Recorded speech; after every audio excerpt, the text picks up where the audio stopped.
E estamos de volta com o BBcast, seu podcast de automobilismo e outras nerds. No episódio de hoje vamos fazer um episódio bem especial, pois é o nosso episódio de número 200. Como é um intervalo entre corridas aí de Fórmula 1, tivemos muitas atividades no final de semana de automobilismo, mas, como foi prometido, faríamos um programa diferente, algo fora do normal aqui do BBcast. E hoje vamos fazer um programa bem especial, que foi bem elaborado por a gente aqui neste final de semana. E aqui comigo para falar com vocês eu tenho a Débora Santos Almeida. Bem-vinda, Débora. Olá, amigos, sejam bem-vindos a mais este episódio do BBcast. E esse vai ser um episódio, na verdade, bem nerd para vocês, do estilo que a gente gosta aqui no... Exatamente, como vocês devem ter visto, né, a brincadeira do e se, que é algo muito comum que a gente vê no automobilismo, né, todo mundo sempre fala, mas e se tivesse acontecido isso, e se tivesse acontecido aquilo? Bom, vamos misturar um pouco de viagem de multiverso. Para quem assistiu o Doutor Estranho, tá acompanhando aí a nova fase da Marvel, vai entender bastante sobre isso. Mas também quem não tiver, não se preocupe, a gente vai falar bastante também de viagem no tempo, né, Dé? Exatamente. Bom, para vocês que acompanham aqui, talvez saibam, a gente gosta bastante de Doctor Who e tá acompanhando agora as maluquices aí da Marvel. Então hoje a gente vai falar um pouquinho desse universo aí. Não vamos entrar no multiverso, talvez. Não vai ser algo tão complexo, mas a gente vai discutir algumas coisas que aconteceram aí no automobilismo e também julgar se mudaria ou não alguma coisa no futuro. Exatamente, mas antes de falar um pouco mais sobre o episódio, aqueles recadinhos de sempre, que é se inscreva no canal do YouTube, compartilhe nossos vídeos, acompanhe nossas lives, sempre terça-feiras, pós-corrida, e quinta-feira fazemos um pré-GP ali. Então já lembrando agora, quinta-feira teremos um pré-GP. E ouvindo esse podcast, compartilhe em suas redes sociais, marque a gente, é muito importante para o crescimento e aumentar a dinâmica do BP, aonde mais a gente pode chegar. E também confiram a nossa campanha lá de membros e do Apoia-se, que é uma forma de ajudar no crescimento e desenvolvimento aqui do canal, porque a gente também tem bastante custos e manutenção com o site, com o podcast e os lugares que a gente acaba divulgando o nosso material. Então, se possível, apoie o nosso trabalho e também faça parte lá do nosso grupo de WhatsApp. Bom, como eu falei, essa ideia desse episódio surgiu bem essa semana, quando eu vi muita gente falando e se de algumas coisas da Fórmula 1. E esse se sempre cria, né, algumas variantes que não é tão legal assim, que é tanto que se você mudasse algum acidente, algum fato histórico da Fórmula 1, você poderia ter mudado todo o rumo do automobilismo. Um que eu gosto, principalmente do que está acontecendo esses dias, que a gente está vendo o Bernie Eccleston muito próximo agora da automobilismo brasileiro, foi na Copa Truck, na TCR, agora foi lá na F4, na Stock Car, em Velocitar. Muita gente fala, não gosto do Bernie Eccleston, não gosto disso, mas um dos maiores ICs que tem, se o Bernie Eccleston não tivesse existido na Fórmula 1, o que seria dela? Bom, podemos comentar um pouquinho sobre isso, mas é algo que eu quero reservar para um episódio que um dia eu quero fazer especial falando da vida do Bernie Eccleston, principalmente da Fórmula 1, mas hoje vamos falar do IC na Fórmula 1.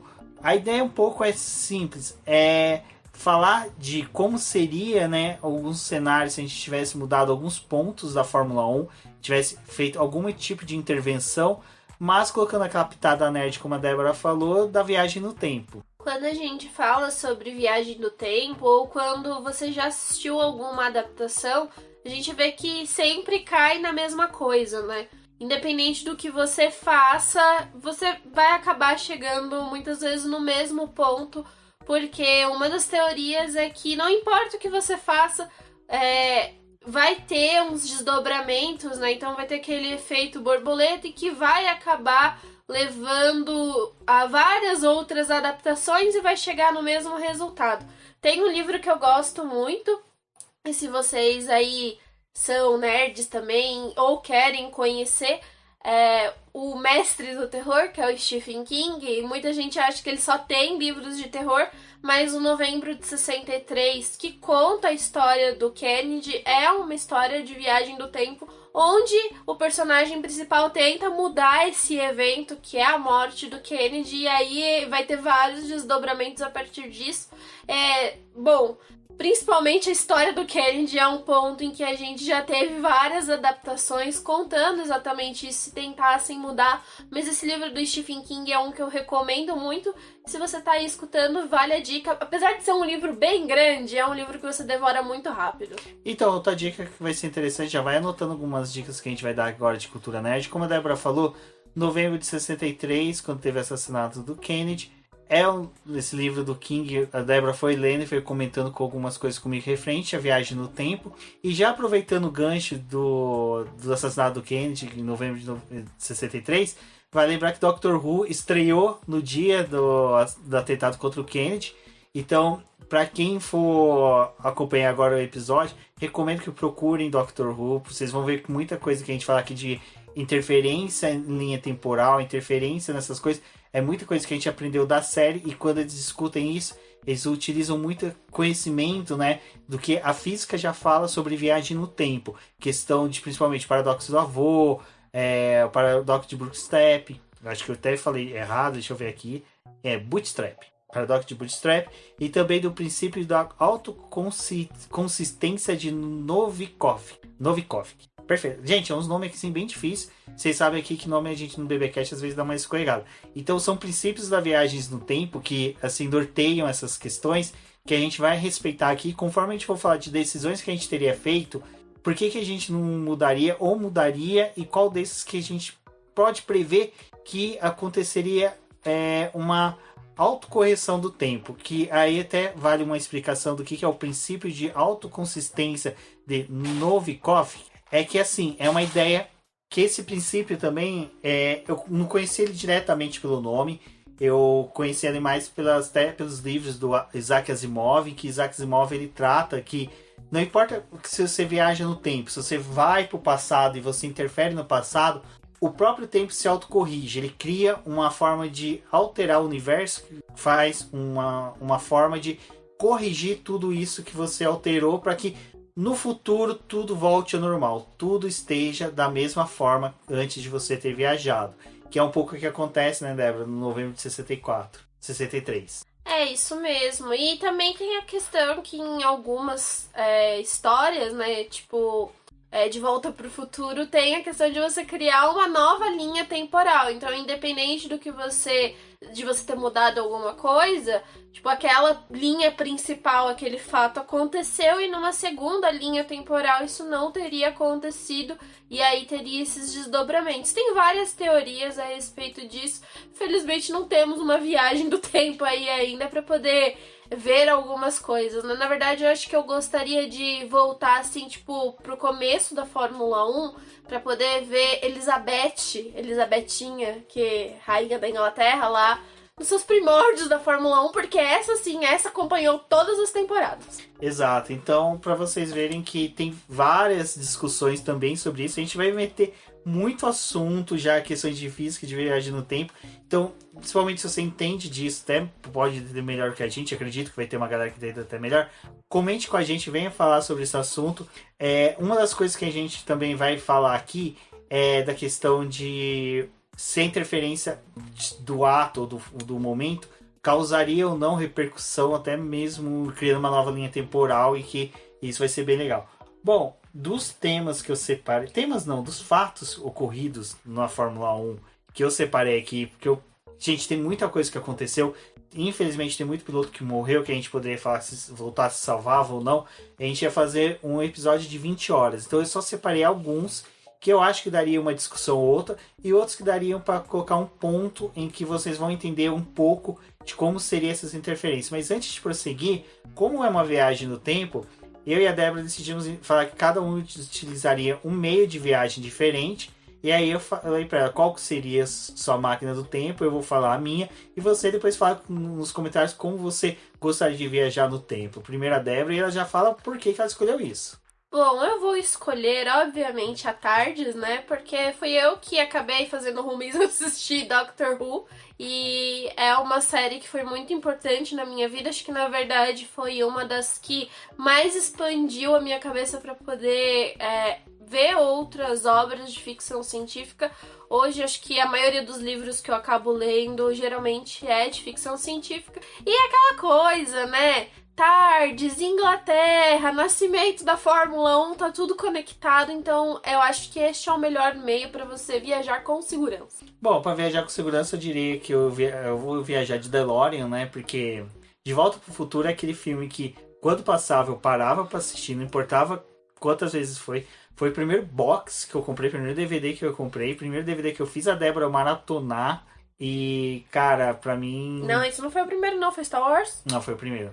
Foi o primeiro porque o quarto lá de baixo ainda não tava pronto quando a gente maratonou. Então temos aí um paradoxo. E é DeLorean, né? Automobilismo. Até a Débora fez um texto muito bom explicando a origem do DeLorean, do carro, do fundador da marca DeLorean, como foi a parceria dele com a GMC. Vale, eu vou procurar o link e colocar no texto aqui de apoio do podcast pra vocês verem. Então eu vou de DeLorean, a Débora vai de Tardes. A Débora só escolheu um veículo que é um pouco melhor, porque tem piscina, biblioteca, spa. Eu já vou ficar confinado ali num carro de 2 lugares, mais apertado do que um Fusca. Com o plutônio, se acabar, você se lascou. Dependendo da época que você estiver, não vai ter plutônio, meu querido. Parar pra pensar, eu só tô voltando até a década de 50 no máximo. Ali, qualquer coisa, minha filha, só pegar resquício, qualquer coisa também nos anos 60, 70, anos 90, dou uma passada em Chernobyl, facinho. Bom, o primeiro caso aqui que eu vou pegar é porque eu tenho um certo sentimento por esse piloto, eu gosto muito dele, da história dele. Escrevi texto sobre ele, que é o Alberto Ascari, que faleceu em 26 de maio de 1955, aos 36 anos. Ele faleceu num teste da Ferrari no circuito de Monza. E assim, ele é um piloto que eu escolhi primeiro, nesse caso, para falar por que eu salvaria ele, pelo seguinte. Primeiro que o Ascari já era bicampeão mundial, ele foi o grande rival do Fangio. Até muitos pilotos diriam que ele foi até melhor que Fangio, mas só que ele não teve a percepção que Fangio teve de ficar mudando de equipe, indo para uma equipe melhor, que foi uma boa sacada do Fangio, que é algo que um dia vale um programa para explicar por que Fangio conseguiu tantos títulos. E o Ascari, fiel à Ferrari, passou maus bocados com a equipe. Quem não passa, né? Exatamente, né? Então... por que eu salvaria o Ascari? Cara, o Ascari, primeiro que seria a ideia de poder salvar ele e não ter alteração nos campeonatos de Fórmula 1. O Ascari realmente já estava meio se desligando da Fórmula 1. Ele já vinha de uma temporada anterior em que ele teve pouca participação, na que ele veio a falecer. Não tinha grandes chances de ganhar o título, então eu acho que seria bem interessante poder salvar ele, principalmente pro legado que ele poderia ter pro automobilismo italiano, para a Fórmula 1 atrair pilotos italianos para a Fórmula 1, coisa que eu acho que, cara, depois tudo bem, ele, se não me engano, ele foi o último campeão italiano, e depois disso, eu acho que, sabe, a Itália passou por uma carência, eu acho que a presença dele teria sido muito interessante ali. Eu acho que pelo fato dele não ter falecido em uma corrida, que às vezes talvez fosse mudar, tipo, questões de segurança do automobilismo, e ainda era, tipo, bem no comecinho da categoria, acho que ok salvar ele, porque não teria realmente muita interferência em campeonato. Foi um piloto que marcou ali o começo, as disputas com o Fangio, mas já estava mais apagado no momento que ele acabou falecendo. Essa é uma questão que a Débora levantou que é interessante, porque que a gente falou também que a gente teria algumas decisões e a do Ascari já pega nisso. Morte dentro da Fórmula 1 é algo que a gente vai ver que pode interferir e muito na categoria. E aqui, gente, suspensão de descrença em questões humanitárias, de escolha, de poder de Deus, é somente para pautar uma brincadeira. Então, o Ascari realmente não tem esse reflexo de criar um item de segurança. Outros pilotos que a gente vai falar aqui também, vocês vão ver que vai ter esse ponto levantado.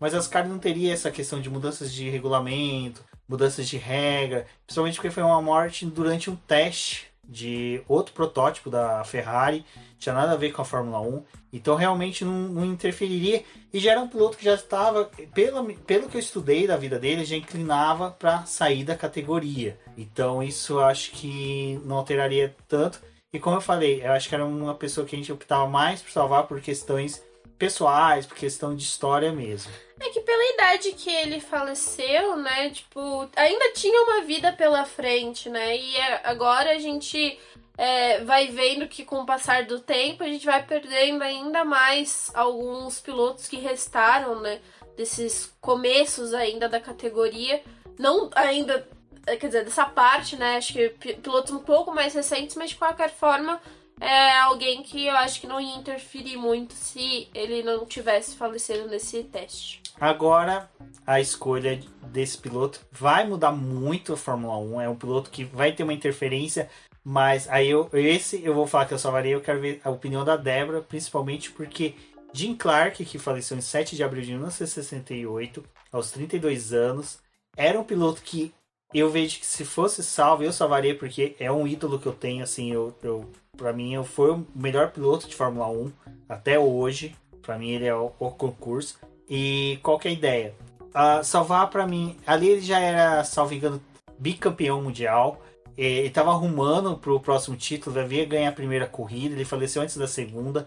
E mesmo ele ter ganho a primeira corrida, aquele campeonato de 68 foi tão, sabe, apertado, que ele terminou em 11º lugar de um campeonato de 30 pilotos, sabe, com 9 pontos, e o primeiro colocado foi com 48 pontos. Então, assim, ele tinha chances ainda se tivesse permanecido, se tivesse sobrevivido ao acidente da Fórmula 2. A gente também não sabia, né, com questão de, tipo, porque nessa época os carros quebravam demais.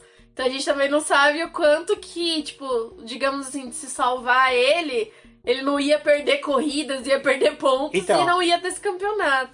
Exatamente isso daí é o que chega a ser a questão do paradoxo do avô. Eu não poderia chegar e salvar ele por causa disso.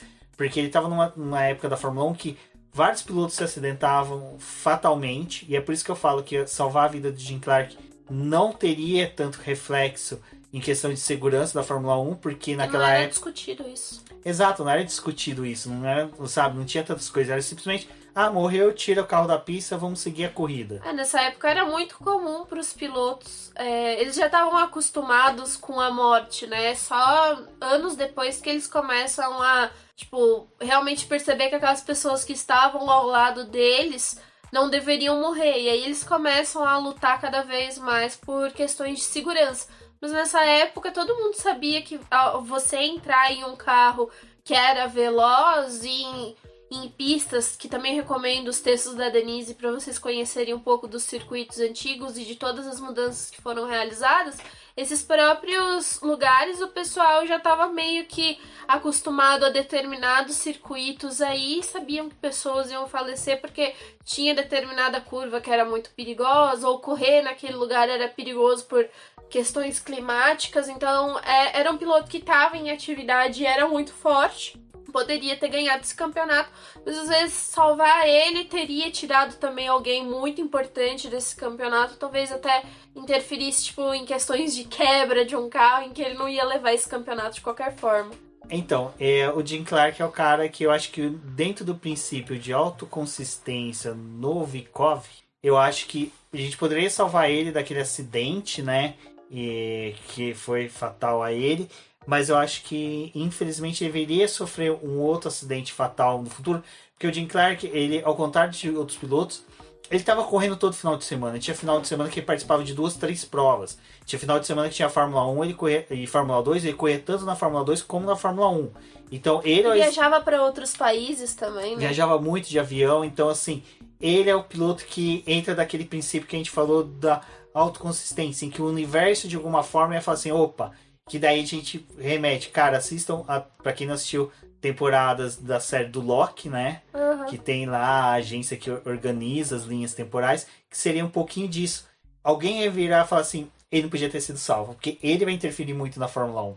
Tem também um episódio de Doctor Who que é o do Van Gogh. O do Van Gogh também não tinha como ele não falecer naquela época, mas eles contam essa história, tipo, e se a gente tivesse tentado salvar ele ou ajudar ele de alguma forma? Tipo, ou se ele soubesse do sucesso e da importância que ele ia ter para as pessoas, tipo, no futuro, se ele ia considerar, né, não ter se matado naquela época. E o Jim Clark era um piloto tão foda que muitos recordes dele só foram começar a ser batidos nos anos 80 e 90, sabe? Com aquela geração de pilotos, Prost, Senna, Mansell, Nelson Piquet. Então, assim, o Jim Clark é o piloto que eu acho que cairia nessa questão em que o universo daria... o Jim Clark, salvar ele, seria a mesma coisa do Biff ter recebido o almanac, né? do avô dele lá, do bisavô dele, que era ele mesmo, na verdade, ter recebido o livro em que você tinha que consertar algo, que senão ia dar uma merda muito grande. Então, eu acho que eu salvaria ele, porque eu achei que foi, cara, muito cruel a morte dele, mas ao mesmo tempo eu saberia que o universo no futuro iria querer corrigir. Mas a minha tentativa de salvação ia ser válida. E não discutam comigo sobre isso, porque eu amo o Jim Clark. Bom, Débora, o seguinte, foi você que me falou que tinha que colocar ele, sabendo que eu já ia colocar. Bom, a gente estava discutindo da questão do Bruce McLaren, né? Hoje a gente vê uma grande importância nele, tem um documentário que conta a história dele também, que é bem interessante, mas o Bruce McLaren, ele deu o nome para o que é a equipe McLaren e a gente teve toda a transformação desse time. Ele acabou falecendo em um acidente, né, que foi fatal quando ele acabou acontecendo. O carro capotou, né? E ele morreu ali no ápice da carreira dele, em que ele poderia ter ganhado ao menos mais 2 títulos. Então também seria um piloto que roubaria 2 títulos de outros pilotos. Mas essa morte dele foi uma fatalidade, né? E depois a gente vem vendo no automobilismo as diversas homenagens para poder manter o nome do McLaren vivo, né? Apesar que foi um grande piloto e deixou uma marca muito grande também na Fórmula 1. Quando eu falo de salvar o Bruce McLaren, que realmente tem um episódio do podcast F1 Brasil que o Del Valle fala da história da McLaren, que ele passa por esse momento e ele faz esse momento de reflexão de como seria, né, se o Bruce McLaren tivesse sobrevivido. E até a McLaren uma vez fez um episódio de um vídeo curto em que eles colocam como se ele tivesse saído vivo do acidente. É bem legal. Mas eu acho assim, Bruce McLaren eu salvaria, que eu sou McLarista, então seria tipo assim, seria um episódio épico, sabe? Tipo, chegando com o DeLorean, usava o DeLorean, batia no protótipo antes dele entrar e falava, pô, irmão, desculpa aí, quebrei teu carro. Mas será que a McLaren seria o que ela é hoje? Porque assim, a Ferrari, né, tem toda a história da Ferrari, mas não aconteceu nada trágico com o Enzo, tipo, não é nesse sentido. O Enzo, ele acabou ajudando a guiar o que se tornou a Ferrari, né, no futuro. Mas o McLaren, será que ele teria, tipo... Porque assim, tudo bem, se ele ganhasse os 2 títulos, ele ainda ia ser uma estrela. Mas a gente sabe que nessa época também você ter uma equipe ou ter um nome forte no automobilismo era complicado. A gente chegou aí nos outros anos em que, tipo, a gente viu o que aconteceu com a Williams. O que teria acontecido com a McLaren? Então, minha projeção é um pouco mesclando o que aconteceu com a Brabham. O Jack Brabham foi campeão fabricando o próprio carro. Eu acho que sim, que o Bruce McLaren iria conquistar pelo menos 2 títulos. Eu acredito que aquele título de 74, que é do Emerson Fittipaldi, com a McLaren não teria sido com o Emerson. Acho que o Emerson nem teria ido para a McLaren, porque mais para frente a gente vai falar de outro piloto que teria interferido na carreira do Emerson. Então, acho que o Emerson não teria ido. O 74 teria sido conquistado pelo próprio Bruce McLaren. E em 76 ele teria conquistado o bicampeonato dele, não teria sido James Hunt, e ali ele teria se aposentado, teria ganhado pelo menos umas 500 milhas de Indianápolis, e teria... Já escalando um outro nível. Não, Le Mans ele já tinha título, então ele já teria tríplice coroa. Bruce McLaren junto com o Graham Hill seriam os 2 pilotos com a tríplice coroa, chupa Alonso, desculpa Gia, mas... Então eu acho que na minha visão seria isso, e ele teria assim, falecido de velhice.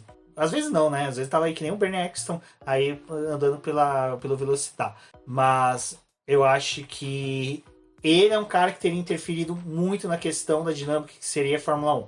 Porque, como eu falei, ele teria permanecido na categoria, vivo, participando de corridas, participando até mesmo de outras competições na Europa e nos Estados Unidos. Então, 24 horas de Le Mans já era campeão.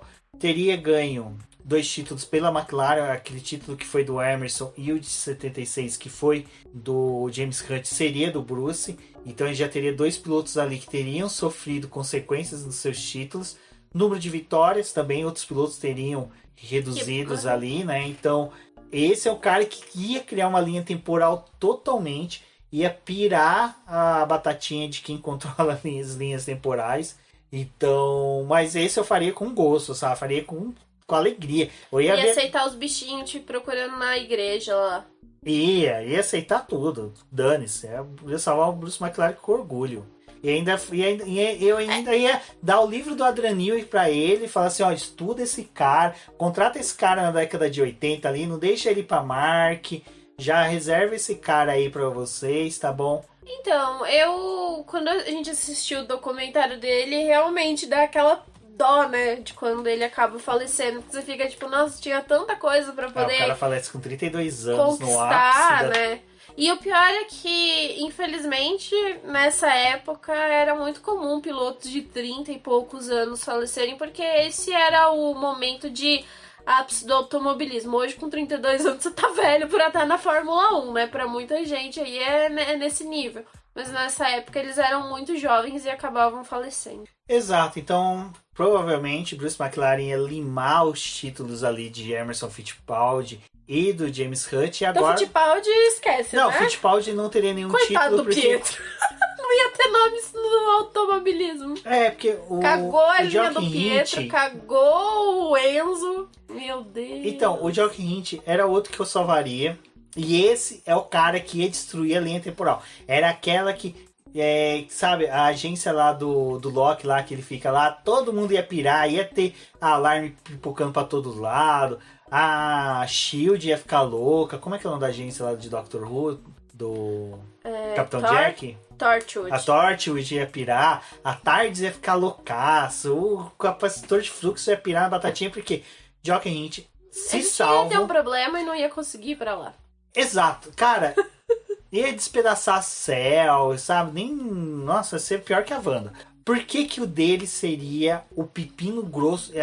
Todos os paradoxos iam pro saco. Para esse ser o paradoxo do avô e que no momento a gente fosse tentar salvar, o universo ia falar assim: não, você não vai salvar. É aquele episódio que a Tardes fica emperrada, não consegue pra nenhum lugar, não pode. Exatamente. Porque o Jochen Hint, o que acontece? Quando ele falece, ele tem ainda chance de ganhar o título se o Emerson Fittipaldi, que foi o que aconteceu, vencesse a última corrida, e quem tivesse disputando o título dele, que eu não me lembro agora o nome, me fugiu, não ganhasse, iria ser vitorioso. Perfeito. O que acontece? Jochen Hint ganha o GP de Monza, vai para Brands Hatch, ganha a corrida. Ou Otis-Green, não me recordo agora. Enfim, ganha a última corrida, perfeita. É campeão, não é o piloto com o título póstumo.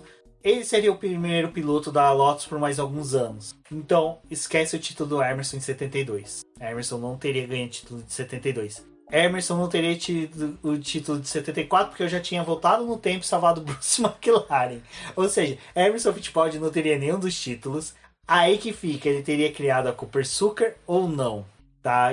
Porque não teria grana, não teria disposição. Nesse limbo aí, já meu filho ia depender das coisas que aconteceu no futuro mesmo. Exatamente. Então, cara, Jochen Hint eu salvaria porque, cara, eu queria ver a zica que ia dar. Eu acho que esse não rola. Ele tem o títulozinho dele lá que foi definido, ia alterar muita coisa. Coitado do Emerson Fittipaldi, coitado dos meninos que nem tá conseguindo correr direito agora. Não, esse não vai rolar. Tá, então Jochen Hint a gente não salva, mas Emerson Fittipaldi só vai ser campeão em 72 com a Lotus, 74 Bruce McLaren. Mas já deu dinheiro pra ele fazer a Cooper Sucker, ué. Certo. Boa sorte. Exatamente, agora entrando na Cooper Sucker, que ele montou, hipoteticamente, foi lá, correu, saiu da Lotus em 73, foi em 74 para a McLaren para ser companheiro de equipe do Bruce McLaren.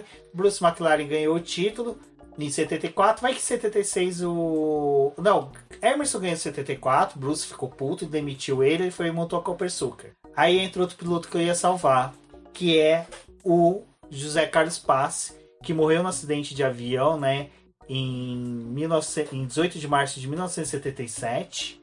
E esse eu salvaria porque o Passe eu acho que é o cara que... Eu não sei se ele seria campeão, sabe? Ele morreu num acidente de avião, então também não interferir... Uma coisa fora. É fora da Fórmula 1, então não ia interferir em questões de segurança. Provavelmente o Autódromo de Interlagos não teria o nome dele, mas... acho que é complicado. Aí pesou. Agora pesou. Mas tem aquela coisa. Ia ser tudo... Pra frente, tudo Ayrton Senna. Os autódromos do Brasil, tudo é Ayrton Senna. Rubens, Estrela. Caraca, cara, você não pode mexer muito no linha tempo, né? Não pode, coitado. Não vai dar o nome pro autódromo. A gente já nem chama esse autódromo pelo nome do cara. Já chama de Interlagos. Olha o favor que você tá fazendo pra esse coitado. A única fonte de pesquisa do nome dele é porque Interlagos tem um outro nome. Quando o pessoal descobre e fala, tem outro nome, quem foi esse? Foi o prefeito de São Paulo. Nossa, tinha chance de ser nome de prefeito, né? Nome de prefeito. Nossa, é mesmo. Realmente, se eu intervisse a AVT lá da série do Loki, ia aparecer o Owen Wilson, né? Ia aparecer do meu lado ali, com a voz do McQueen, me dando um boicote. Então, realmente, a AVT teria razão. Caraca, a Débora já fez eu voltar no tempo pra não salvar dois, que seria o Jochen Rindt e o José Carlos Passe. Mas tem um piloto aqui que a gente salvaria com certeza, que seria o Ken Miles. Até, pra quem não sabe, ouça o nosso episódio que a gente fala sobre o filme Ford vs Ferrari. Assista sobre Ford vs Ferrari, que você vai entender por que a gente salvaria ele. Salvar o Batman seria uma excelente escolha. E Ken Miles, realmente, a Débora tem razão, é um piloto que não interferiria tanto, né? Eu acho que na questão. Eu queria justiça. É. Eu queria justiça. Então, é até engraçado. Pra aquela corrida das 24 horas. Cara, olha que engraçado. Aquela corrida de 24 horas de Le Mans, quem venceu foi o Bruce McLaren. Então, de certa forma, se a gente salva o Bruce McLaren da morte, ele poderia correr outras 24 horas e ele disputar as 24 horas com Ken Miles. Exatamente. Boa, Débora, boa. E esse eu salvaria porque eu acho muito cruel, cara. Ele também foi o mesmo caso do Ascari, né? Ele acaba falecendo num teste que a Ford tava realizando de um carro, né? E é muito triste, tipo, a história dele, porque foi um cara que, tipo, assim, no filme, né, do Ford vs Ferrari, ele é retratado como o brutão, como o cara que, tipo... É o Bulldog, né, em inglês. E ele... tipo, esse não serve pra poder ser nosso piloto, porque ele não é o piloto ajeitadinho que a gente tem, tipo, que nem o McLaren, tipo, essas coisas, né, que vai se desenhando ali durante toda essa história aí da Ford com a disputa com a Ferrari. E aí, tipo, é um piloto que, poxa, foi muito injustiçado. E ele correu aquela prova, tipo, com muito custo, fez uma ótima corrida. E aí tem aquela sacanagem que eles mandam alinhar os carros da Ford, porque ia ser mais interessante se os 3 carros cruzassem a linha de chegada juntos. E aí ele tá vindo naquele ritmo alucinante, precisa reduzir. Como ele foi um dos carros que largou mais à frente, quem é considerado o vitorioso das 24 horas de Le Mans é o Bruce McLaren, porque ele tá com o carro atrás. Foi o carro que largou mais atrás, porque tipo, ele percorreu mais, né?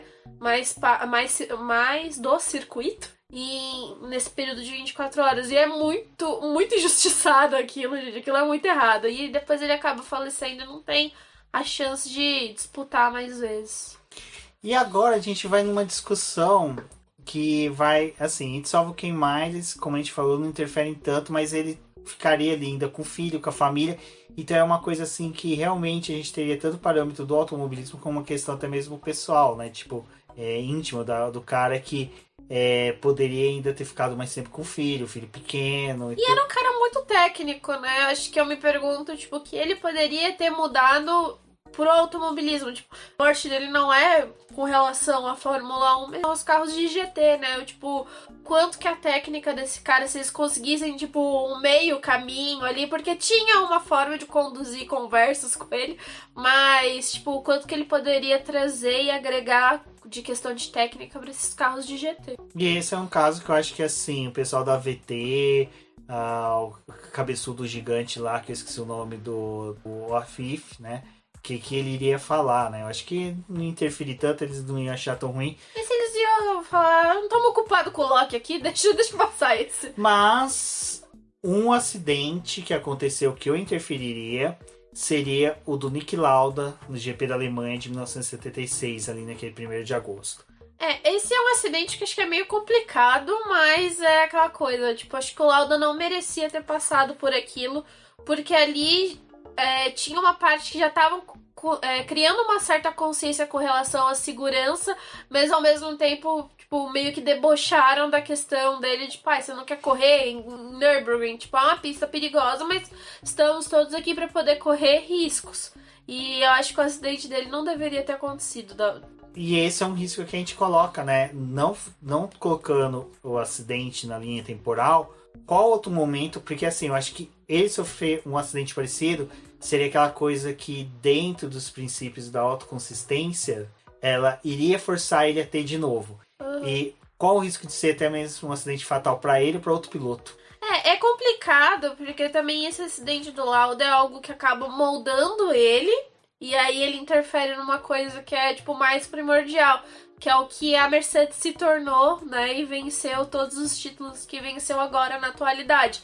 Então, tipo, ele também, o fato dele ter tido esse acidente, tudo que ele passou e o que ele representou pro automobilismo foi importante também pra Mercedes levar em consideração o momento dele ser o consigliere ele da equipe, né? E aí você falou até dessa mudança, é interessante a gente pensar que até uma mudança que poderia ter, que mudou uma outra situação de segurança, interferindo nisso. Será que interferiria ele na posse da empresa de aviação que ele teve, a Lauda Air? E a Lauda Air teve um acidente de avião com Boeing, que o reversor abriu em pleno voo, que era uma coisa assim impossível. Todos os engenheiros da Boeing falavam que era impossível. Inaceitável. Inaceitável. E o Lauda, por questões de segurança, brigou, bateu de frente com a Boeing, provou que a Boeing estava errada.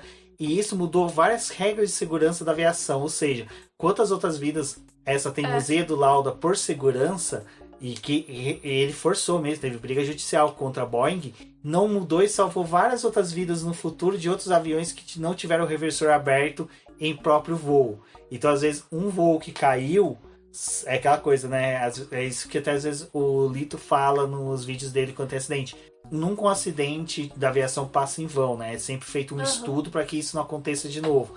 O do próprio Lauda, às vezes, o acidente dele é que, assim, carece de muitas informações dessa época. A gente tem muito que é trazido pelos jornalistas da época, não é, a categoria não era tão aberta das investigações que eram feitas como é feito hoje em dia. É que eu vejo que também o acidente do Lauda, ele é importante para uma coisa. Tipo, ele aconteceu e anos depois, né, em 2020, quando a gente teve o acidente do Grosjean, foi muito falado sobre isso, tipo, da forma como os carros de Fórmula 1 foram mudando pra gente poder ter um tanque que era mais resistente e que para não acontecesse esses casos em que, se o carro bater ou ele se partir, você não ter mais esses episódios de incêndio.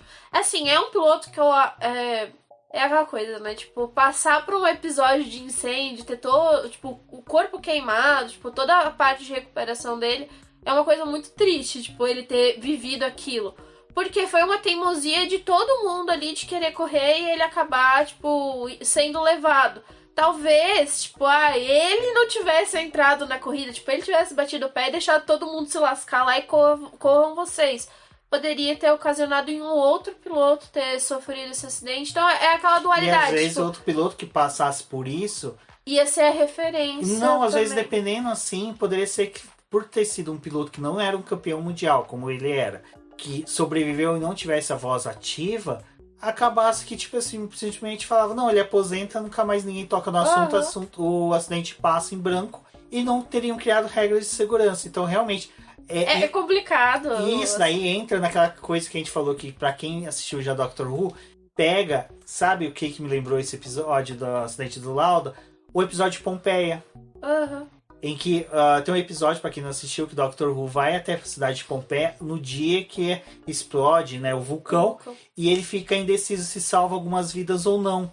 Porque se ele salva, o que ele faz, que muda. E ele fala, é um ponto fixo no tempo. Então, eu acho que... E o próximo caso que a gente vai falar também, pra mim, é um ponto fixo no tempo, que não pode ser mudado de forma alguma. Eu acho que realmente, a Débora até mudou minha opinião, que o acidente do Lauda é um ponto fixo que não deve ser mudado. Infelizmente para ele, porque coitado, sofreu tanto, mas que moldou ele, moldou a Fórmula 1 e é como você falou, interferiu até nesses títulos do Hamilton agora e da Mercedes. Então, era um que eu gostaria muito de que ele não tivesse passado pelo que passou, porque eu acho que é algo muito dramático, tipo, pra uma pessoa viver. Mas depois quando você vai olhar, tipo, todas as coisas que aconteceu, tipo, o respeito que ele adquiriu na categoria, tipo, o respeito que o Hamilton e o Toto Wolff têm, né? Putz, gente, aquela imagem que tem a foto do Toto Wolff com o filhinho e com o Lauda, nossa, aquilo é de partir o coração, mas... e a marca que ele ficou no rosto, eu acho que também a questão de ele, tipo... Pelo lado sentimental dele falar, tipo, o pessoal já me considerava que eu era, tipo, um monstro porque eu não era o rapaz mais bonitinho da época. Mas depois, tipo, eu acabo me tornando um monstro porque, tipo, eu tô com o rosto todo desfigurado. Então, tipo, eu não gostaria que ele tivesse passado por esse sentimento de ser tão rejeitado como foi. Mas da mesma forma que, tipo, os anos foram passando e ele acabou se tornando um personagem muito acolhido pela categoria. Então é complicado ali, tipo, tirar... Talvez, assim, só chamuscadinho, entendeu? Não precisava ter vivido o que passou. Exato. Tipo, que nem o capacete dele, que era um modelo diferente. Fala, não, qual é o capacete Coloca antigo? esse aqui, ó. Põe um capacete diferente. Ó, ele usa uma balaclava, sabe, diferente, Usa macacão Era anti-chamas. nessa época, a Fórmula 1, que você tinha que ter enchido o saco com uma roupa anti-chama, cacete. Não é agora. Exato. Bom, e agora a gente vai pular no tempo, porque assim, teve muitos acontecimentos entre o acidente do Lauda e a morte do Ayrton Senna. E por que eu quis fazer esse salto? Porque assim, como a gente falou, tem muitos outros fatos, tem muitos outros momentos que a gente pode trazer outros programas, fazer um IC, até quem sabe uma live e com a participação de vocês, ouvintes, aí vocês falam com a gente faz e vocês vão jogando. Mais um convidado. Exato, aí vocês jogam as opiniões de vocês, vai ser bem bacana. Mas, cara, Ayrton Senna, eu acho que todo ano, né, tem essa discussão de que, pô, o que seria do Ayrton Senna pós o acidente, se ele não tivesse falecido, se ele ainda estivesse correndo, quantos títulos ele ganhou, o que ele estaria fazendo hoje. Qual equipe estaria? Nossa, e o pensamento político também, né? Sempre quando vai chegando a época de eleição, pra quem que ele iria estar votando? Então, eu já vou falar que o acidente do Ayrton Senna, várias vezes eu pensei e, assim, eu vou ser sincero, ele é o caso que você não conseguiria. É o novembro de 63, que, né, a Débora leu, que não importa o que você faça, sempre vai ter alguma coisa que o universo não permite que você modifique. O ponto fixo, como o Doctor gosta de falar, que não tem como você vai, tipo... Tem um exemplo que é muito bom, que é do paradoxo do avô, que é se você voltar no tempo, antes do seu avô ter seu pai nascer, você tentar matar seu avô. O universo não vai permitir. A arma que você for dar o tiro na cabeça dele não vai disparar, a faca não vai acertar um ponto vital. Ou quando você voltar, né? Tipo, todo o teu universo já colapsou, porque... Não, ou você matou um homem que não se tornaria seu avô. Seu avô seria outra pessoa e de qualquer forma você existiria. Então você não conseguiria matar quem é seu avô. É a questão do Ayrton Senna. Eu acredito que se você conseguisse voltar no tempo e parar lá em Imola, sei lá, fazer alguma coisa pro carro dele não funcionar, não iria dar certo, sabe? Você poderia avisar, poderia fazer... Um exemplo é você pegar e mostrar pra pessoa uma manchete de jornal que fala, mostra ela, olha, você morreu. Mas na hora que você for mostrar pra ela, a manchete mudou, mas só que por algum motivo depois que você saiu, a manchete volta e ele vai falecer de qualquer forma. Então o Ayrton Senna é um caso que não conseguiríamos mudar e tem outros fatores. Como a gente pautou desde o começo. É aquela morte em que você fala, pô, o cara morreu, mas a fato da morte dele, quantas vidas foram salvas, né? Então a gente tem vários exemplos assim de pilotos que sofreram acidente, que depois eles falam, pô, meu acidente eu só consegui sobreviver porque tem esse item de segurança que veio depois da morte do Senna. A gente...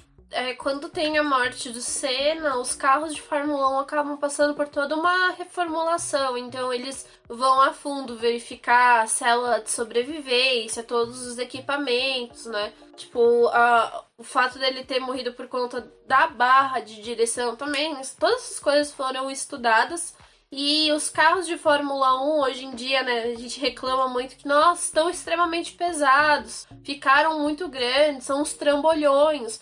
Mas isso se dá por todos os itens de segurança que passaram a ser estudados e necessários depois do acidente do Senna. E aí, tipo, vai falar, mas ali o caso dele foi uma barra de direção que quebrou. Mas, tipo, e todos os outros fatores que foram estudados naquele fim de semana, né? Tipo, da batida que ele deu. do quanto que a desaceleração, aquilo também vai afetando no carro. Então, hoje mesmo, quando a gente tá gravando esse episódio, tava passando Stock Car, e o próprio Burt falou, tipo, se não fosse a morte do Senna, no meu acidente eu teria falecido. Mas eu só não faleci porque depois da morte dele teve toda uma mudança nos carros e itens de segurança que foram adicionados e que aquilo ali acabou salvando a minha vida. Então, tipo, é meio complicado porque eu vejo muito que o pessoal não gosta, até que o Burt fala desse acidente, porque ele sempre revive ele, mas é um ponto que também é importante. Quantas vidas o Senna acabou salvando depois desse acidente? Até o próprio acidente do Burt é um que não teria como você mudar, porque o que agravou muito do acidente dele foi o capacete ter rachado por causa de um furo que eles fizeram para passar a mangueirinha para ele beber água, né, beber líquido durante a corrida. E aquele furo rachou e aumentou o impacto da cabeça dele. E desde então nenhum capacete pode ter mais furo frontal e toda a passagem de fiação, tudo tem que ser por baixo, né? Não pode ser. A furo só tem aqueles de refrigeração que já são feitos durante a fabricação. E teve muito questionamento também na época, agora mais recente, quando começaram a colocar aquelas câmeras internas no capacete, se aquilo ia afetar ou não os pilotos. Isso é engraçado você falar. A interna no capacete do pode piloto, mas não pode ter um joia. piercing, né? Não pode ter um brinco. Não pode. Bom, depois vamos conversar sobre isso com o Twitter, com os ouvintes. Mas o que é interessante disso tudo, eu sei que não é interessante a morte de ninguém, mas foi realmente, para quem gosta de ver, tem um vídeo do Projeto Motor que eles falam de tudo que aconteceu pós acidente do Senna, todos os reflexos disso, e até as pistas foram reformuladas, você teve colocação de chicanes em lugares que não eram admissíveis. Imola foi completamente reformulada. A Tamburello mudou, até agora recentemente a gente discutiu no Twitter se devia voltar a Tamburello original, já que os carros atuais são tão seguros, né? E como a Débora falou, se você pegar o carro que o Ayrton Senna bateu lá, você vê que o cara fica do ombro pra cima com o corpo pra fora. E depois de 94, quer dizer, 95, 96, o carro já começa a ser o cockpit mais fechado. E até que chega que praticamente o piloto tá todo submerso hoje em dia. E a célula de sobrevivência hoje em dia também, se o piloto tem algum acidente, o que eles tentam preservar é principalmente o tronco do piloto, né? Porque ali é a parte que tá os órgãos vitais, tipo pernas, coisas, infelizmente, dependendo do grau do acidente, ainda você pode perder. A gente teve acidentes recentes aí, como o do Billy Monge, o do Billy Monge é um que não tem como alterar, que os carros de Fórmula 1 hoje já são projetados para não acontecer essa batida. É projetado tanto a frente do carro como a traseira deles, foram todos reprojetados para não acontecer um acidente e o piloto perder as pernas. E isso que a gente teve, o acidente também, o do Correa, né, também, tudo envolvido Batida nisso. Batida em T, que mudou todo o cockpit. Mudou o cockpit também, então ali eles também perceberam que tinha um abalo na forma como era feito o cockpit, que eles tinham que fazer uma coisa mais reforçada ainda, então assim, foram coisas pontuais que aconteceram hoje em dia, mas tipo, principalmente esses pilotos não faleceram, porque a gente também teve essa coisa de, tipo, tentar preservar pelo menos o tronco deles. E aí, isso vale muito a pena, tipo, vocês verem as questões de, tipo, depois que tem um acidente na pista, como que a gente procede?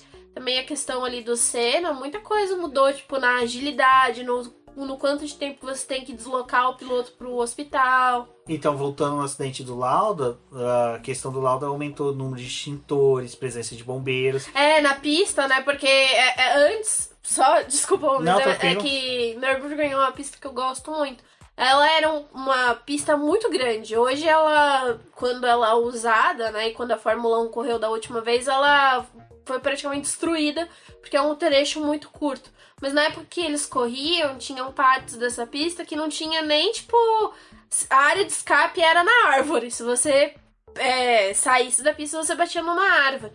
E como o traçado era muito grande, não tinha gente no circuito inteiro. Então, muitas vezes acontecia um acidente, a volta lá passava dos 7 minutos, né?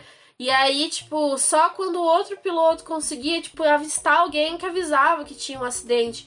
E não tinha essa coisa de ter pessoas para poder fazer remoção do carro, ter os extintores. A gente teve vários acidentes na Fórmula 1 em que a imagem é, tipo, um outro piloto parando na pista, pegando o extintor ali pra poder tentar salvar o piloto, porque não tinha essa assistência de segurança também.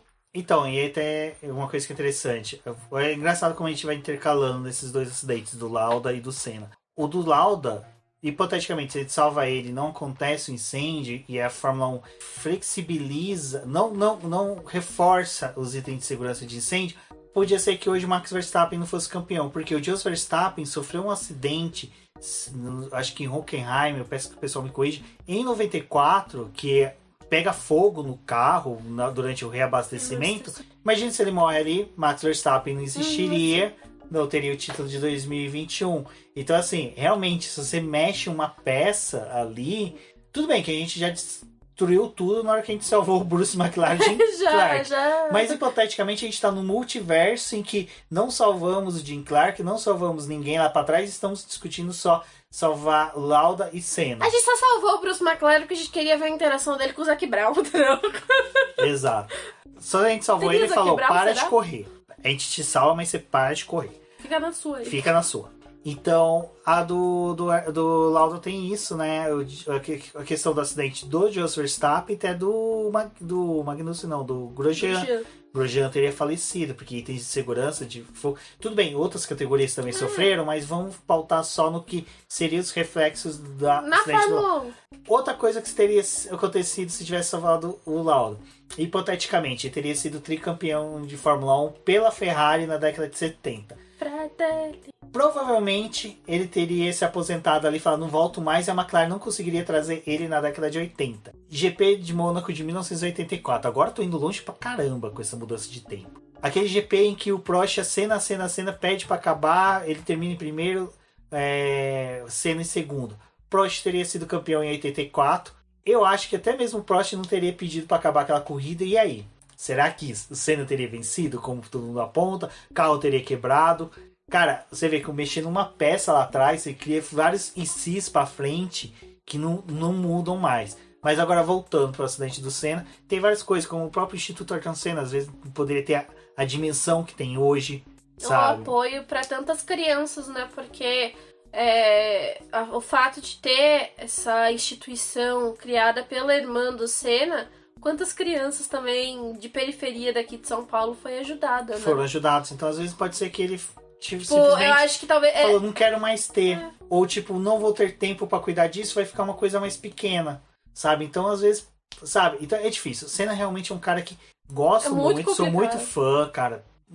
Quem me encontra todo dia vê que eu tô com a pulseirinha do Instituto, mas é um cara que realmente não mexeria.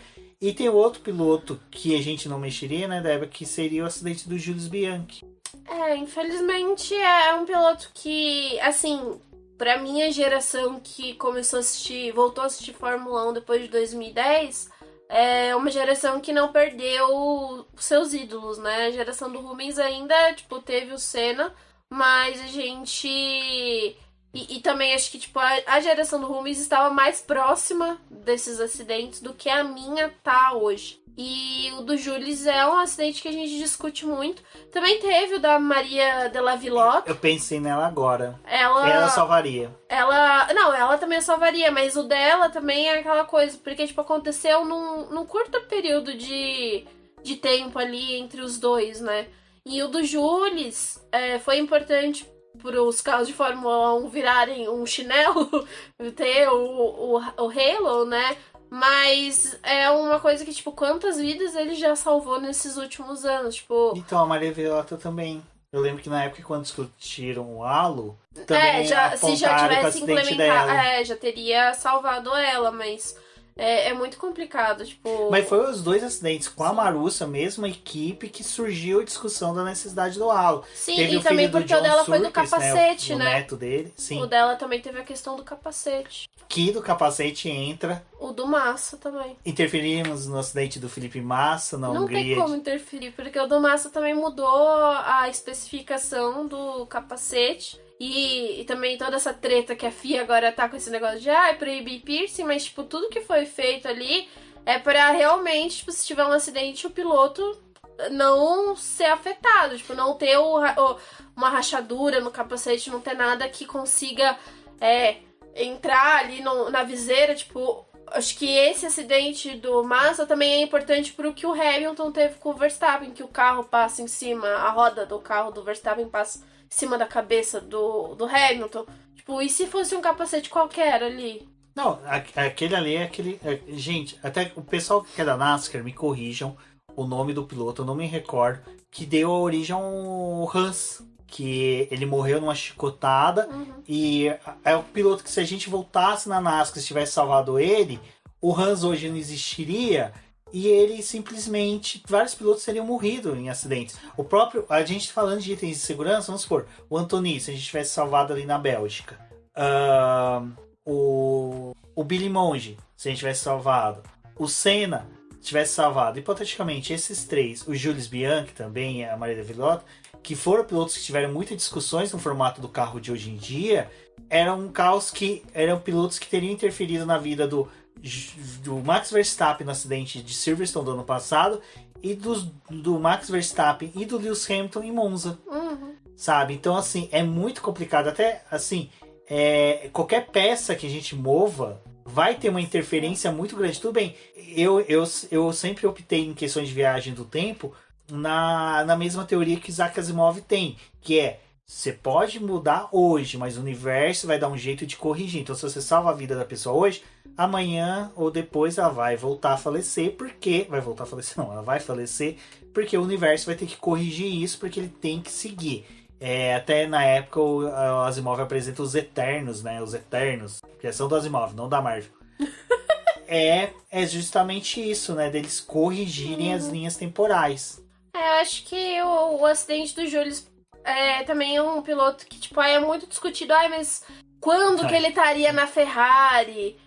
O Leclerc, tipo, já teria adquirido toda essa experiência que adquiriu hoje, porque também teve o fato dele, tipo, ter ido mais cedo para um assento que não era pra ele ter ido, né? Tipo, aí teve também a morte do Marchione, que foi uma peça muito importante dentro da Ferrari. Tipo, são várias coisas que estão conectadas. Tipo, a morte do Jules não só influenciou em itens de segurança, mas também na forma como a Fórmula 1 ali, algumas pecinhas foram movidas, né? Exato. Bom, em questões de falecimentos, a gente teve isso, falamos de alguns acidentes também, mas agora tem um acidente que não foi fatal, mas este com certeza eu retornaria para alterar, que seria a do Frank Williams. Até eu e a Débora tava conversando e tomando um chá, esperando o horário do eclipse para poder ver.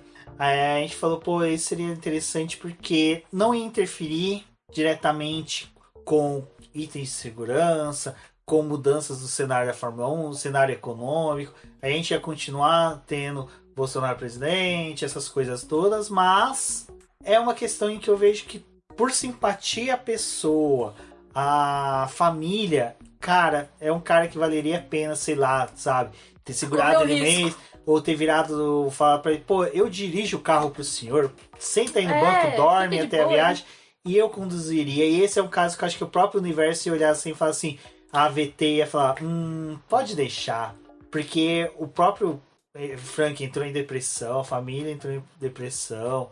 Foi um caso muito complicado, né? Ele acaba sofrendo esse acidente e aí depois os desdobramentos dele são bem ruins, né? Tem um livro, sem ser o documentário que a gente tem da Williams, também tem um livro que foi da onde saiu esse documentário, que é o da Virginia Williams. Ela escreve ali os anos em que ela passou com o Frank, então, tipo, ela relata antes dela conhecer ele e depois os anos que eles viveram juntos. Mas um dos motivos dela escrever esse livro é que teve um momento ali da vida dela que ela achou muito difícil, que foi quando ele acaba tendo esse acidente em que ele consome muito ali da vida deles, né? Porque ele fica paraplégico, não pode ter a interação que ela gostaria que tivesse com os filhos. Chegou a vários momentos cogitarem que ele ia falecer ali no hospital mesmo, que ele não ia ter como se recuperar, mas ele tem aquela recuperação lenta. E foi uma pessoa que acabou se tornando muito amarga depois do acidente, porque ele queria ser útil para a equipe, para as decisões, para conduzir ali com os pilotos. Também tem um fato muito importante, que era a Virginia que ajudava a escolher os pilotos, não era o Frank que tinha toda a decisão ali dos pilotos que iam guiar pela Williams. Mas essa interação começou a ficar muito complicada depois do acidente dele. Eu acho que não ia mudar nada, assim, do fato de, tipo, a Williams, os títulos que a Williams ganhou, ou o declínio que a Williams teve, acho que isso não ia mudar pela personalidade do Frank. Tipo, independente do que aconteceu, a cabeça dele era uma cabeça só, tipo, era o que o pessoal falava, né? Pela Virginia, ele sempre ficava maquinando ali as coisas, então, tipo, foi um cara que a mente dele ainda ficou viva, presa naquele corpo que não funcionava mais. Mas pela Virginia e pelas crianças, né, pelo que a Claire se tornou, tipo, pelo que o irmão dela ia passar, eu teria poupado, porque eram crianças e também pelo fato da esposa ter sido consumida completamente. Uma das coisas que ela fala é que a vida deles a única coisa que ela queria era ter a vida de casado deles normal, que ela queria, tipo, ter o Frank como ele era, porque ele tava ali, ele era uma pessoa, ela via ele como uma pessoa, mas ele já não era mais aquele cara que ela tinha conhecido e se apaixonado. E tem um outro fato, que ela acaba falecendo antes que ele, né? E aí, até no documentário da Williams, tipo, é muito sofrido. Ele não volta mais pra casa. Nossa, tipo, ele dorme na fábrica. Né? É um episódio, assim, muito complicado. É bem pesado. Então, por isso que eu acho que eu faria essa alteraçãozinha, essa pequena alteração. E agora a gente vai falar de pequenas alterações que já não envolvem mais mortes, falecimentos, mas são fatos que tiveram no automobilismo. E a gente vai pegar coisas que a gente mais viu do que realmente coisas que foram no passado, que a gente teve mais leitura, estudo, que eu vou começar ali, que a primeira coisa que eu ia fazer era boicotar aquele bendito rádio da Ferrari no GP da Áustria de 2001. Olha, eu não aguento mais encheção de saco de pessoal xingando a Ferrari, xingando o Barrichello, xingando o Schumacher, porque eu até tuitei no dia, falei, olha, eu se fosse a Ferrari faria o mesmo, eu se fosse o Barrichello faria o mesmo, eu se fosse o Schumacher faria o mesmo, porque eu entendo a posição de cada personagem dentro desse cenário. Mas que eu concordo que foi uma tremenda de uma sacanagem, concordo. Foi. Mas eu seria o filho da mãe que ia lá sabotar a merda dos rádios da Ferrari. Ninguém viu, ninguém escutou, Barrichello não estava sabendo disso, então, desliga essa merda aí. Termina, ganha a corrida, todo mundo feliz, chega no final do ano. Só que aí tem uma questão aí. A regra de ordem de equipe nunca ia entrar, nunca ia acontecer. Ou ia acontecer pra frente. Ia acontecer pra frente porque não era insustentável aquilo. Porque a Ferrari ia teimar em outro momento. Ela ia. Mas eu acho assim, o que aconteceria ali? A Ferrari ia chegar pro Barrichello depois e falar assim, olha, a gente ia te dar a ordem de equipe pra você dar posição pro Schumacher. Então, na próxima corrida que você estiver liderando, você dá um jeito de ceder a posição pro Schumacher para que ele possa vencer e ganhar o título. Off, na miudinha. Perfeito. Aí não teria ficado tão feito escancarado. Mas esse GP acaba mudando não só a questão das ordens de equipe via rádio, mas também a forma de comunicação dos pilotos, né, com a equipe durante a prova. Porque aí vai passando os anos, eles começam também a tirar aquele poder do pessoal da instrução para ajudar os pilotos a fazer algumas coisas no carro, né? Tipo, como largar ou como ajustar motor, essas coisas também, tipo, foi mudando a partir desse rádio. Exato. Agora... Mas ia acontecer um episódio. Ia acontecer. Esse eu não sei se a Débora é tão marcante pra Débora, mas pra mim que é o GP do Brasil de 2003, que o Barrichello liderando aquela corrida filha da mãe, acaba sem gasolina. Cara, como é que a Ferrari não me calcula a gasolina correta do Barrichello? Porque o Schumacher abandonou e a gente não tinha mais referência de consumo. Caraca! Como Vocês não corriam nessa merda aqui, não? Era estreia desse GP por acaso? Vocês tiveram 3 dias testando aqui, sexta, sábado. Fizeram o warm-up de manhã, não fizeram os cálculos. E sabe, eu teria ali, sei lá, me vestido de mecânico e girado um pouquinho mais a maquininha ali que faz o reabastecimento para deixar mais de gasolina. Né? Que corresse mais pesado. Corresse mais pesado, caraca. Pô, ganhar essa corrida pelo menos. Porra, gente, esse negócio, olha, essas coisas não me colam. É que nem a Red Bull esse ano falando que errou o cálculo de... Minha filha... Então, do Barrichello, eu acho que ele merecia muito essa vitória em 2003. Porque além dele ganhar a corrida, ele ia sair líder do campeonato em 2003. Seria, assim, uma coisa muito foda. O Schumacher já era tetracampeão, porque já tinha ganhado de 2001 e 2002. Não, 2000, 2001, 2002. Então já era pentacampeão. O Barrichello ia sair líder do campeonato. E lógico, ele não ia conseguir manter uma disputa até o final do campeonato, porque, né, era contra o Schumacher Super Saiyajin. Mas, pô, pelo menos, né, ia sair com uma moral do caramba. O cara ia conseguir, sabe, bater no peito e falar, pô, sou líder, ganhei em casa, teria sido muito Deixa eu ganhar aqui, cacete. Valese ali no setor A ia estar pirado na batatinha. Teria sido muito Era louco. essa invasão que a gente queria, entendeu? Exatamente. Agora vem um que a Débora falou. Esse eu quero mudar. E eu já falo, eu não mudaria. Título de 2008. Ai, gente, é assim, eu fui ver anos depois essa corrida, e quando eu vi, eu fiquei putaça com aquela corrida. A Débora não tinha assistido raiva. até a pandemia, quando a Fórmula 1 reprisou. Eu só tinha visto imagens. Deixa eu contar. Que raiva. Foi uma das coisas mais gostosas, prazerosas que eu tive naquele ano.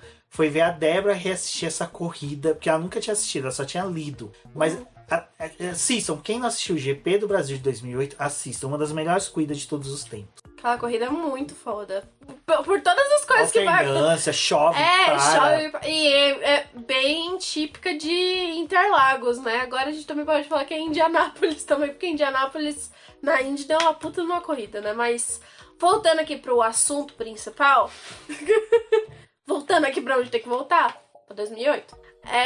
A questão eu acho que o Hamilton teria todos os títulos que ele tem. Mas 2008 eu acho que o Massa ele merecia o título, porque depois das coisas que vão acontecendo, tipo, nos outros anos, o Massa ele, depois de ter perdido esse título e dar molada lá na Hungria, é um piloto que o pessoal trata ele com uma má vontade, muitas vezes, tipo, infelizmente, depois, todos os pilotos brasileiros que a gente teve pós-Senna são tratados com essa má vontade, né? Tipo, sempre tinha uma expectativa muito maior com relação a eles, e aí também tem o lado das pessoas que acham que eles nunca fizeram nada, que, tipo, eles caíram ali de paraquedas, tipo, que não mereciam a posição que eles tiveram. Mas eu acho que em 2008 era justo dar esse título pro Massa, porque o Hamilton, ele aprendeu muito nesse campeonato, né? Então teve várias coisas que aconteceu, tipo, em 2007, 2008 com o Hamilton, que ele carregou pra esses anos em que ele conquistou os títulos. E assim, gente, me perdoem, mas eu tiraria esse título do Hamilton, mas o de 2020 estaria dado, entendeu?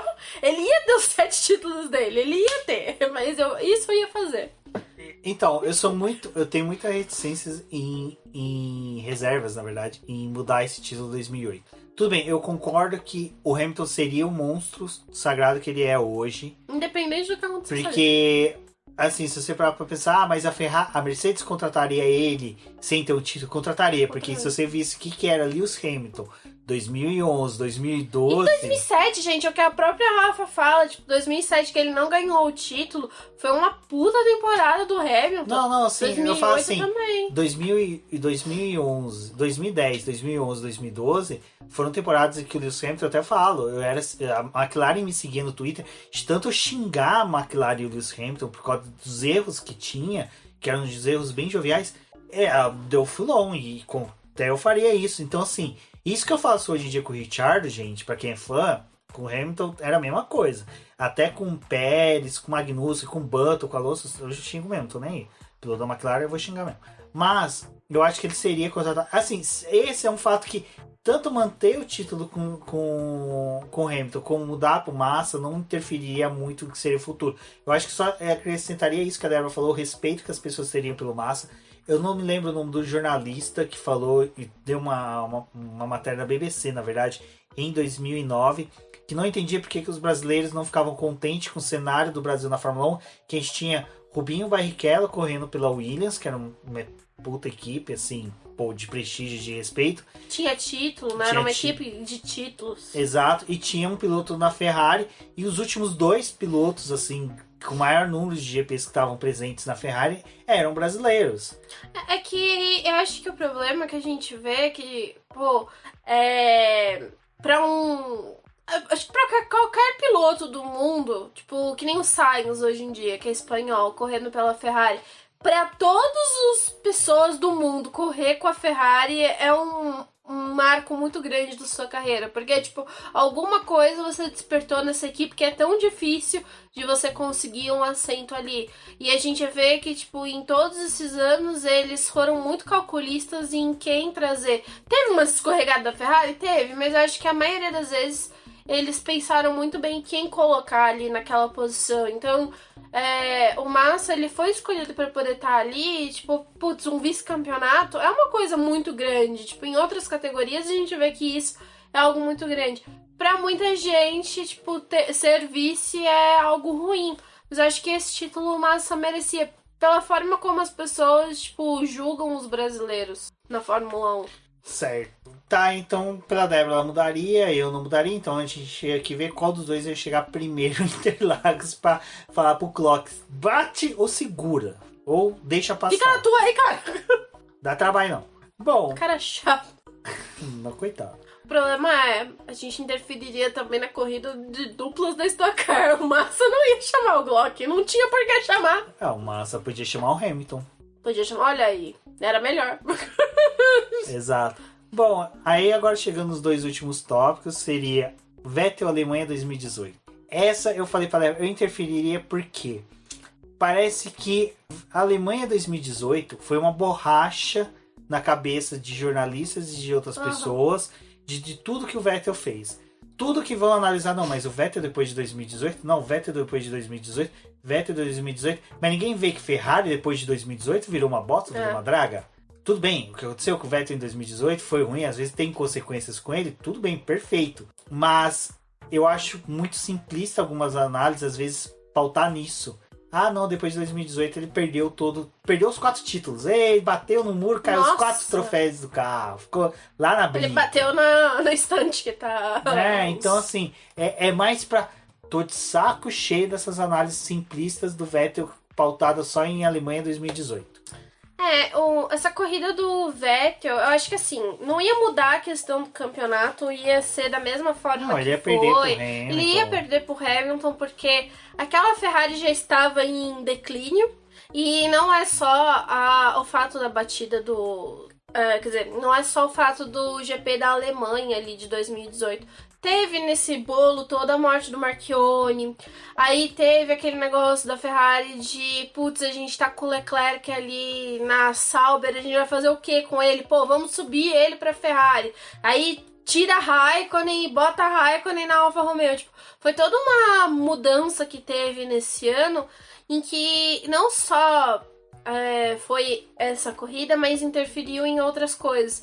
E ali quando a gente tem a morte do Marchione e o fato do Vettel, tipo, perder a briga do campeonato, não conseguir mais manter ela viva, a Ferrari, ela se racha completamente. E aí a gente vê, tipo, todas as feridas e todos os problemas da Ferrari sendo expostos pra todo mundo, né?